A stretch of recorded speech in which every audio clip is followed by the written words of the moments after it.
Planning to expand your business in Wisconsin? Imagine effortlessly securing a certificate of good standing to unlock massive new opportunities. Well, welcome to today's explainer, where we're going to make navigating corporate compliance in Wisconsin incredibly straightforward. If you're running a business, compliance can definitely feel like a bit of a maze, but today we're giving you a clear, comprehensive guide based directly on official state resources. So, whether you're eyeing a huge business expansion, trying to secure a crucial bank loan, or jumping into a new partnership, you're going to need this document. Lenders and underwriters absolutely rely on it to verify your eligibility for financing, and potential partners will definitely demand it during due diligence. Today, we're going to show you exactly how to get it, completely headache-free. Okay, here's our quick roadmap for today. We'll cover the basics, eligibility requirements, the step-by-step application process, some incredibly useful post-application tips, how to maintain your standing, and a brief conclusion and disclaimer.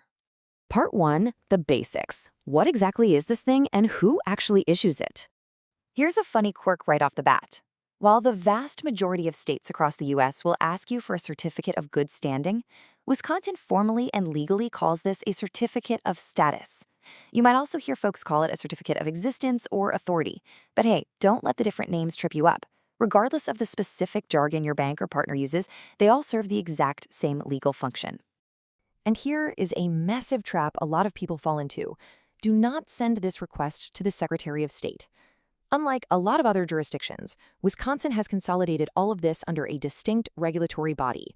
You must request this from the Department of Financial Institutions, or the DFI for short, specifically through their Corporations Bureau. The Secretary of State's role here is strictly limited to downstream tasks like international authentications.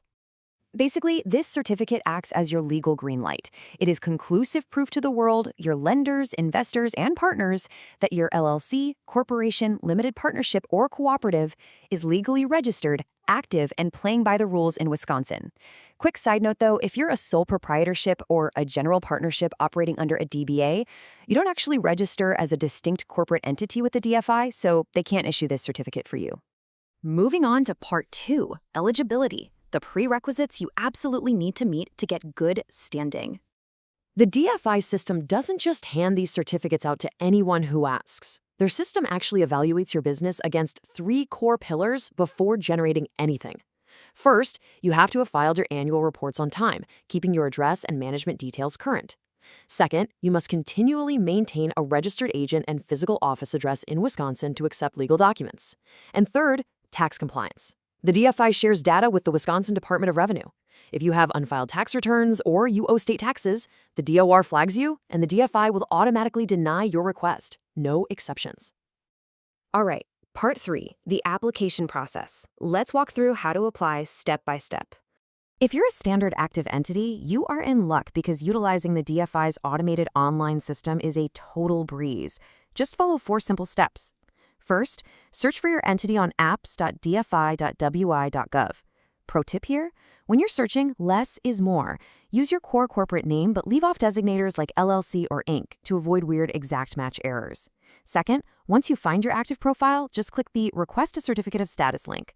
Third, pay securely via credit card. And finally, boom, you get a secure link to download your PDF immediately. And you're going to love this part. A standard short-form status certificate online costs just $10. Yeah, $10.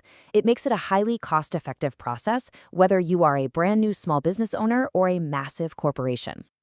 Part 4, post-application tips. Some practical advice and when you might actually need a manual filing. So while that instant online track is fantastic for everyday needs, it's not for everyone. If you need customized language, previous name histories, a list of charter amendments, or a physical notarization for an international apostille, the automated portal simply won't work. You have to kick it old school and use the manual paper track via Form Corp 48. Standard manual processing takes up to 10 days, but if you're in a rush, you can just check the expedited box on the form, pay an extra $25, and get next business day processing. Okay, pay super close attention here, because this catches so many people off guard. If you do use the online portal, you must download your PDS immediately. That download link literally vanishes from the state's active servers after exactly 6 calendar days. Gone. Furthermore, you specifically have to use Adobe Acrobat Reader to view the document. Why? Because the DFI bakes complex cryptographic security layers right into the PDF to prevent fraud, and standard web browser viewers completely fail to render those secure elements properly. Which brings us to part 5, maintaining standing. How to actually keep your business compliant long term.